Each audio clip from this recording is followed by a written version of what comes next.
As the gap between renting and buying changed in 2025? Well, according to a research conducted by the Buying Association Group, it confirms that it depends on where you live.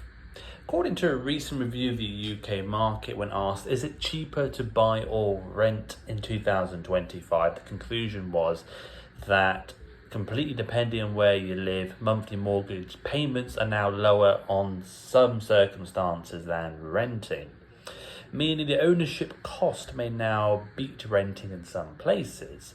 On the retirement rental side, a study from August 2025 found that people who expect to keep renting into retirement may need, apparently, another £398,000 in savings compared to those with no housing costs, implying the rental burden is increasing.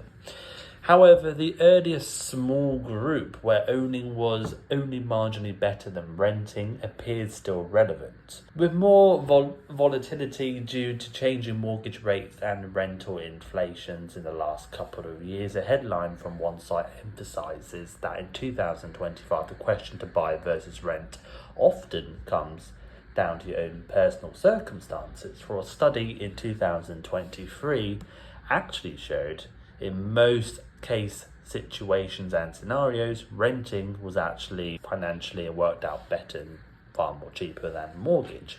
But let's of course not understand that for some whatever reason many governments, considering the UK, are pushing for the idea of people under 25 to of course buy and get a mortgage. I do personally question whether or not this is a sensible idea to be pushing anyway. We're not living in 1985.